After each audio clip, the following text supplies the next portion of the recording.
제가 오래 살진 않았지만 살다 보면 제가 좋은 사람 그리고 착한 사람만 만날 수는 없는 것 같습니다. 다양한 사람, 세상에 이런저런 사람이 있고 그 중에는 착한 사람도 있고 그 중엔 나쁜 사람도 있습니다. 그리고 그저 그런 사람도 있습니다. 심전사님이랑 목회계획 세미나 이렇게 갔다 오는데 군대 얘기하는데 한 30분을 얘기해도 끝이 없더라고요. 근데 오늘 자, 군대 차에서 그 군대 얘기를 하는데 30분이 지나도 끝이 없었는데, 군대에 있을 때 저보다 1년 고참 중에 모두가 부러워하는 고참이 있었습니다. 이 고참의 능력은 특수 능력이 있는데 뛰어난 대인관계였습니다. 여러분들 모두가 아시다시피 군인이 가장 바라는 게 뭘까요? 가장 바라는 거? 휴가잖아요. 그죠? 휴가보다 더 바라는 건 없습니다. 보통 군인은 3달에서 6달에 한 번 정도 휴가를 나갑니다. 그동안 부대에 갇혀서 땅을 삽질을 하면서, 군인의 본분은 총 쏘는 게 아니고 삽질이죠. 삽질을 하면서 저렇게 먼 산을 바라보면서 난 언제 저렇게 서울 가서 좀 휴가를 갔다 오나, 이렇게 3달에서 6달 갇혀 있는데, 이 고참의 특수 능력치 덕분에 이 고참은 휴가 주기가 1달에서 2달이었습니다. 이 비결은 뛰어난 대인 관계에 있었는데, 뛰어난 대인 관계를 무기로 간부들하고 굉장히 친했습니다. 그리고 특별히 자기에게 이익이 될 만한 간부에게는 정말 잘했습니다. 이렇게 잘 지내다 보면 이 간부 저 간부를 통해 휴가증을 얻을 기회를 잡게 됩니다. 지금 생각해보면 어떻게 아무리 그래도 그렇게 많은 휴가증을 얻었는지 자세하게 궁금하긴 한데, 그 고참의 휴가 주기가 정말로 1달에서 2달 사이였습니다.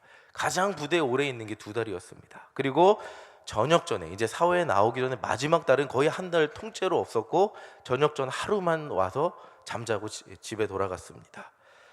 자, 물론 이 고참의 능력으로 휴가 자주 나간 거 비난할 수 없죠.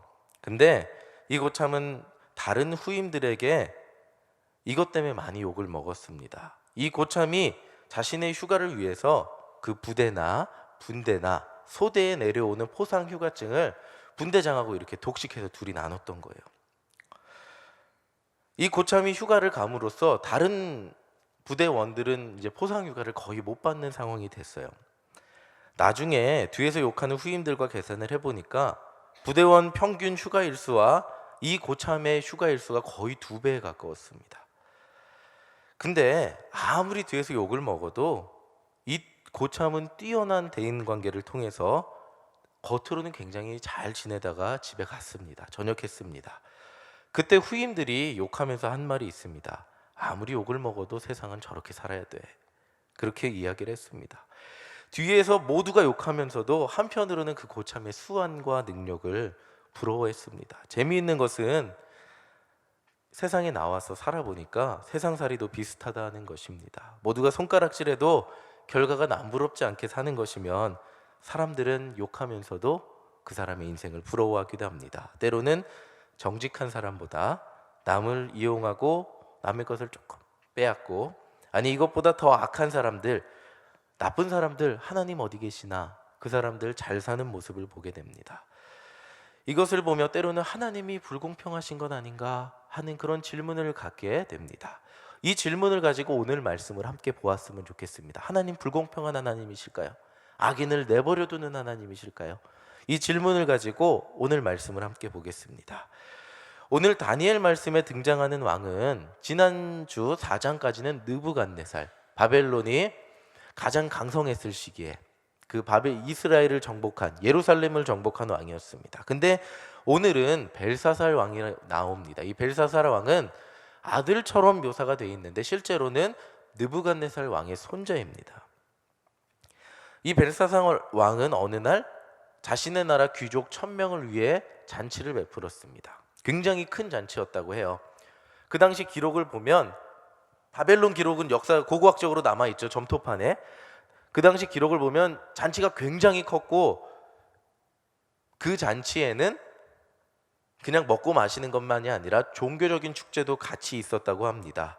다시 말하면 바벨론의 신을 섬기는 의식을 버리고 그 이후에 술을 마시고 잔치를 벌였다고 이야기하고 있습니다. 자, 5장 4절 말씀 우리 함께 읽어보겠습니다. 시작.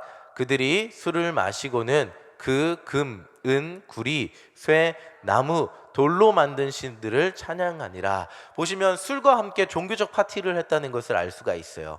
종교적인 그런 신들, 굉장히 신들이 많죠. 제가 기억하는 신은 마르둑 하나밖에 없는데 바벨론에는 굉장히 많은 신들이 있습니다. 그 신들을 이렇게 찬양하고 굉장히 웅장하게 찬양했다는 기록이 있습니다.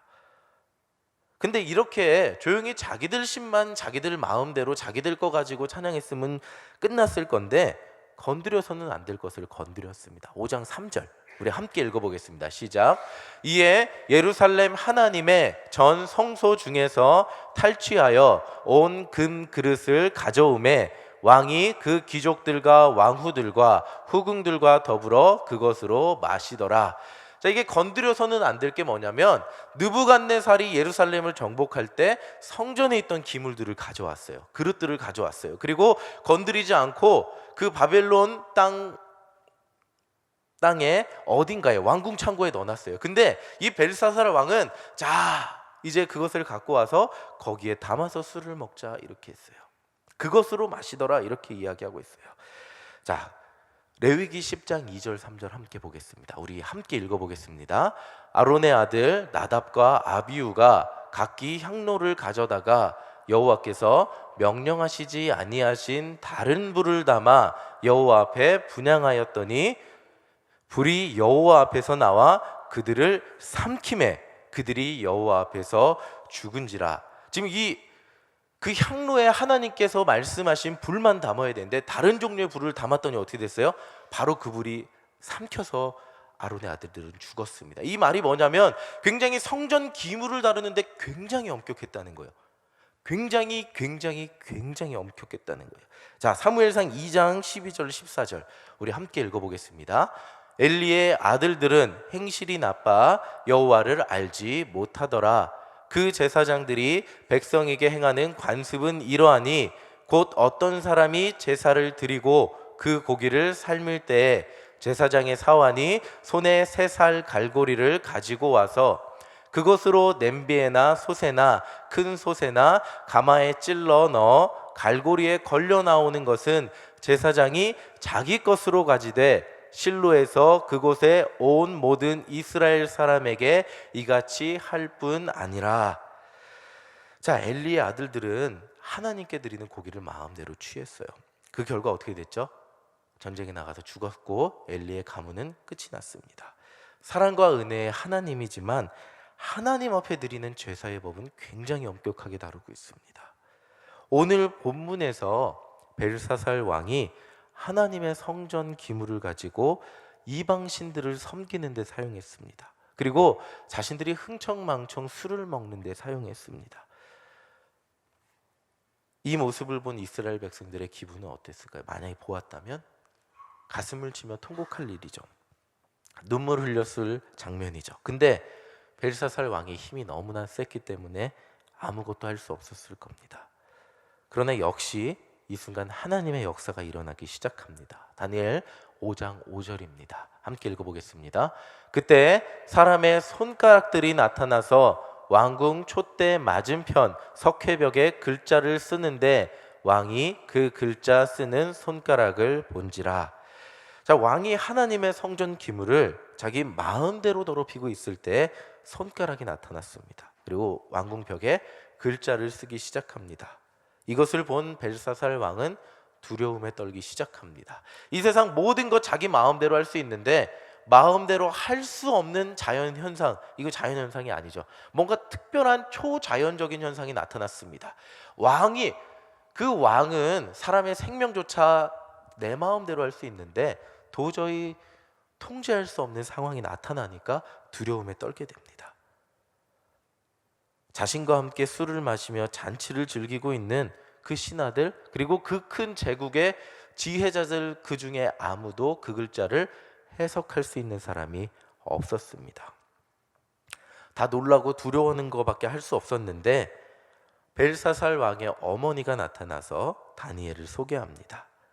벨사살 왕의 할아버지 느부갓네살 왕의 꿈을 해석한 일을 이야기해 주면서 다니엘을 부르라고 조언을 합니다. 벨사살 왕을 어떻게 하죠? 다니엘을 부릅니다.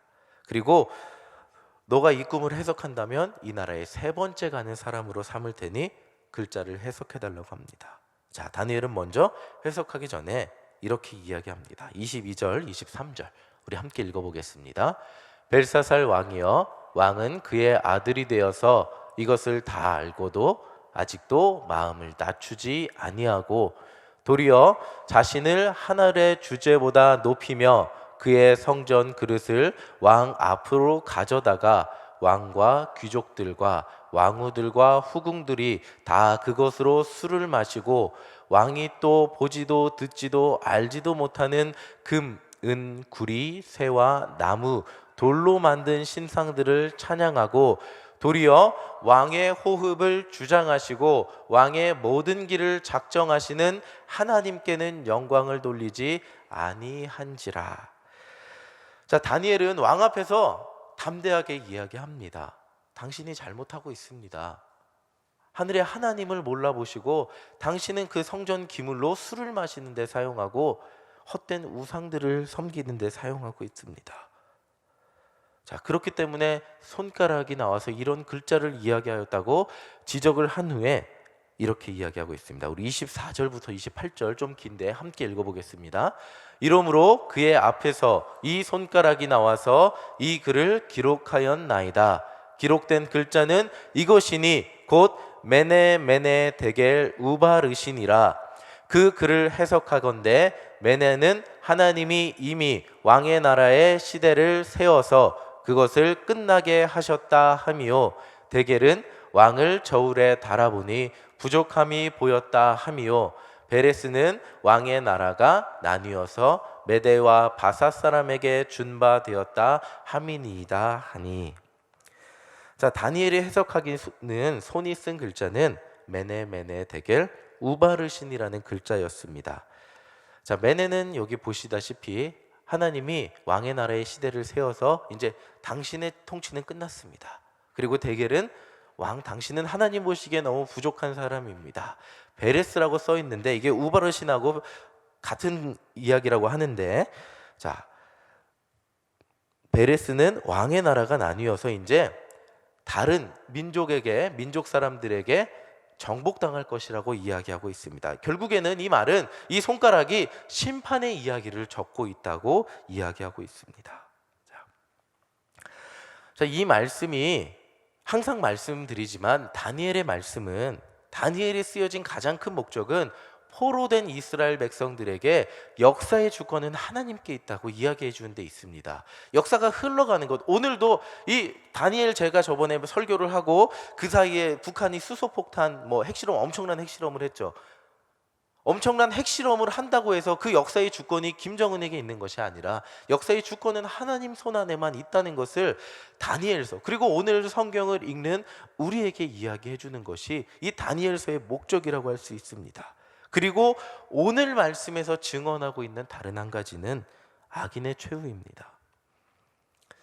벨사살 왕의 악한 행동은 이 세상 어떤 사람도 말릴 수 없었습니다. 오히려 그 악한 행동에 동조하는 사람만이 벨사살 왕의 악한 행동에 함께 같이 가는 사람만 권력을 누릴 수 있는 것 같이 보였습니다. 하나님 앞에 악인이 공정하게 심판받는 것이 아니라 악인의 권세는 영원할 것 같고, 편안하게 살기 위해서는 악인을 비판하는 것이 아니라 악인의 권세에 함께해서 살아가는 것이 더 좋아 보일 수 있습니다. 우리가 살아가는 세상, 이것도 비슷할 수 있습니다. 우리가 생각하기에는 선하게 사는 사람이 잘 되어야 하고 악하게 사는 사람은 망해야 되는데, 때로는 선하게 사는 사람이 잘 안 되는 순간도 있습니다. 악한 사람은 너무 잘 되어서 어떻게 저렇게 성공하지 하는 순간도 있습니다. 무언가 불공평해 보이는 세상이 아닐 수 있습니다. 아닐 수 없습니다. 이런 의문을 가진 사람들에게 오늘 말씀은 하나님의 통치의 법이 대체 무엇인가 이야기해 주는 말씀입니다. 이 장면이 보여주는 것은 이 세상 속에서, 하나님이 통치하는 이 세상 속에서 영원한 악은 없다는 것입니다. 영원한 악인의 형통은 없다는 것이에요. 악인은 일시적으로 형통하는 것처럼 보일 수 있습니다. 때로는 이런 형통이 한 세대 쭉 뭐 100년 갈 수 있겠죠. 200년 가는 것처럼 보일 수 있겠죠. 그러나 그 끝에는 하나님의 심판이 있다는 것입니다. 선하게 사는 우리는 어려운 것 같은데 저 악인은 너무나 편하게 사는 것, 그렇게 보일 수도 있겠지만 결국 그 악인의 형통은 어느 순간 하나님의 심판으로 끝이 난다는 것입니다. 자, 드라마나 영화에 흔히 등장하는 내용이 있습니다. 초반에 한 가정이 행복한 장면을 보여줍니다. 아빠랑 가족이랑 밥을 먹고 놀이동산에 놀러 갑니다. 하하하, 회전목마. 꼭 회전목마는 느리게 타죠. 어떤 장면인지 아시겠죠? 회전목마는 꼭 느리게 타고 밥을 먹으면서 우리 딸이 다 컸구나, 우리 딸 최고 하면서 된장찌개 정말 맛있네 뭐 이러면서 이렇게 행복한 장면을 보여줍니다. 그렇게 보여주는 이유는 뭐죠? 그 다음 장면에 아버지가 길을 가다가 뺑소니에 치여서 돌아가시거나 딸이 뺑소니에 치여서 죽거나 그렇게 되죠. 이 가정이 행복한 것을 보여주는 이유는, 그것도 굉장히 크게 보여주는 이유는 그 다음에 찾아올 불행을 더 크게 보여주기 위함입니다. 그 가정의 행복을 망가뜨리는 악인의 모습을 더욱 악하고 냉혈한으로 그릴 수 있기 때문입니다. 자, 주로 이런 악인은 드라마에서 잘 사는 집 아들같이 철없는 젊은이가 그 정말 착하고 건실하게 사는 가장이나 뭐 이런 사람들을 쳐서 죽이고 몰래 도망갑니다. 뭐 음주운전도 하고 그러겠죠. 뺑소니로 치고 도망가곤 합니다. 그리고 김 실장 전화해갖고 이렇게 다 이렇게 핏자국 지우고 뭐 그 차 파편 지우고 도망가고 이렇게 하겠죠. 아무 일 없다는 듯이 살게 됩니다. 그러나 무참히 행복이 깨진 가정은 굉장히 고통스럽지만 힘이 없기에 범인을 찾아서 싸울 힘도 없습니다. 그냥 그 가정의 불행이 이렇게 아빠 보고 싶어 뭐 이렇게 슬퍼하는 과정 가운데 이 정도 되면 잘생긴 주인공이 등장합니다. 또 변호사나, 특히 키 크고, 저보다 키가 이 정도 크겠죠. 변호사나 뭐 이렇게 굉장히 능력이 뛰어난데 잘생기고 정의감이 불타오르는 그런 주인공, 형사, 뭐 검사 이런 사람들이 등장해서 이 가정을 보면서 뭔가 이렇게 기우뚱하면서 범죄의 냄새를 맡습니다. 이거 뭔가 이상한데 사건이. 그러면서 하나하나 그 자리에 가서 남들은 발견하지 못했던 이런 이런 자동차 파편 요만한 걸 찾아내고 뭐 이러면서 하나하나 추적을 합니다. 이제부터는 숨기려는 자와 파헤치려는 자의 싸움이 시작됩니다. 잘못한 사람은 자신의 돈과 권력을 이용해서 다 숨기고 최대한 버티고 인맥을 사용해서 수사를 못하게 압력을 넣지만 최후에는 잘못한 사람이 처벌받는 것으로 영화나 드라마는 끝이 납니다. 이 악인이 악하게 버티면 버틸수록 마지막에 그 악인이 무너지는 순간이 어떻죠? 굉장히 시원합니다. 통쾌합니다. 자, 이것을 우리는 세상에 영원한 악은 없다는 것을 기대하고 생각하며 통쾌함을 느끼며 이런 드라마나 영화를 봅니다. 이 세상 모든 사람들은 이런 것들을 기대하며 사는 것 같습니다. 저 사람 악하지만, 이 세상은 악하지만 언젠가 악은 무너지고 말 거야. 성경 역시도 오늘 우리에게 이렇게 말하고 있습니다. 잠언 14장 14절입니다. 우리 검정색 위에 함께 읽어보겠습니다. 마음이 패려한 자는 자기 행위로 보응이 만족하겠고 선한 사람도 자기의 행위로 그러하리라.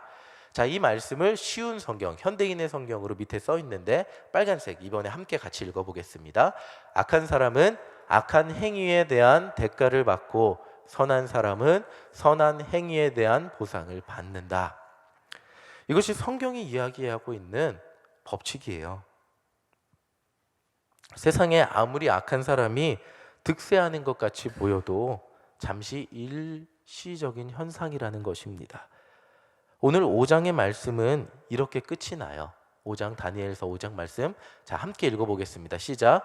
그날 밤에 갈대의 왕 벨사살이 죽임을 당하였고 메대 사람 다리오가 나라를 얻었는데 그때 다리오는 62세였더라. 손가락 글자가 나온 그날 밤이에요. 바로 그날 밤 벨사살 왕이 죽임을 당했습니다. 역사 속에서 분명한 것은 악인은 그 순간 굉장한 권력을 갖고 힘을 갖고 능력을 갖고 살아가는 것 같지만 결국에는 그 인생 가운데 심판이 있다는 것입니다. 그렇기 때문에 우리에게 필요한 것은 악인의 형통을 부러워하는 것이 아니라, 악인의 잘됨을 부러워하는 것이 아니라, 악인이 잘된 방법을 모방하며 따라가는 것이 아니라, 우리에게 필요한 것은 선하신 하나님의 자녀로서 선하게 사는 것입니다. 당장에는 그 결과가 보이지 않을 수 있습니다. 당장에는 악한 사람의 방법이 쉬워 보일 수 있죠. 당장에는 악한 사람의 방법이 더 많은 것을 얻는 것 같이 보일 수 있죠. 그러나 이 사람들의 방법은 영원하고 길게 갈 수 없다는 것. 그 끝에는 언젠가 하나님의 심판이 기다리고 있다는 겁니다. 정의와 공의의 하나님이 살아계시고 지금도 이 모든 역사를 주관하고 계신다고 믿는다면, 여러분들 그거 믿으십니까? 믿는다면 언젠가 하나님의 심판은 그 끝에 있기 마련이라는 것입니다. 자, 그렇기 때문에 시편 1편의 말씀에 다윗은 이렇게 우리에게 이야기하고 있습니다. 우리 시편 1편 전체 말씀을 함께 읽어보겠습니다. 우리 천천히 함께 읽어보겠습니다. 복 있는 사람은 악인의 꾀를 쫓지 아니하며 죄인의 길에 서지 아니하며 오만한 자의 자리에 앉지 아니하고 오직 여호와의 율법을 즐거워하여 그 율법을 주야로 묵상하는 자로다. 저는 시냇가에 심은 나무가 시절을 쫓아 과실을 맺으며 그 잎사귀가 마르지 아니함 같으니 그 행사가 다 형통하리로다. 악인은 그렇지 않으며 오직 바람에 나는 겨와 같도다. 그러므로 악인이 심판을 견디지 못하며 죄인이 악인의 회중에 들지 못하리로다. 대저 의인의 길은 여호와께서 인정하시나 악인의 길은 망하리로다. 아멘. 이 말씀을 준비하는 저에게 많은 울림이 되었습니다. 자, 우리 옆에 분들에게 함께 축복해 보겠습니다. 의로운 인생 되시기를 바랍니다. 함께 축복해 보겠습니다.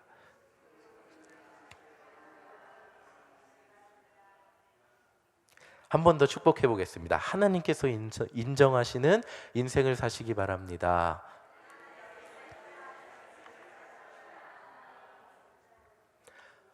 다니엘은 느부갓네살 왕, 그리고 나보니무스라고 합니다. 느부갓네살의 아들, 그리고 그 손자 벨사살, 그리고 그 다음 왕이 바뀐, 다니엘이 사자굴에 들어간 이야기는 그 다음 왕, 그 정권이 완전히 바뀌었습니다. 그래서 다리오라는, 영어로는 다리우스인데, 그 왕이 등극하는 그 순간까지도 그 자리가 흔들리지 않았습니다.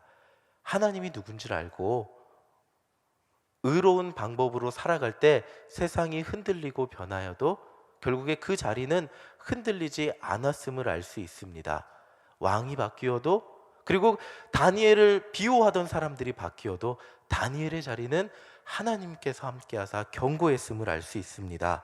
여러분들의 인생의 자리가 이렇게 견고하시기를 바랍니다.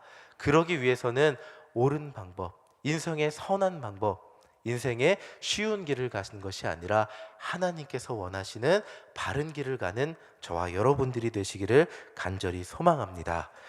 세상이 흔들리고 사람들이 변해도 하나님만 붙들고 여전히 그 자리, 여러분들이 가시는 그 정도의 그 자리에서 승리하시는 저와 여러분들 되시기를 간절히 소망합니다. 함께 기도하시겠습니다.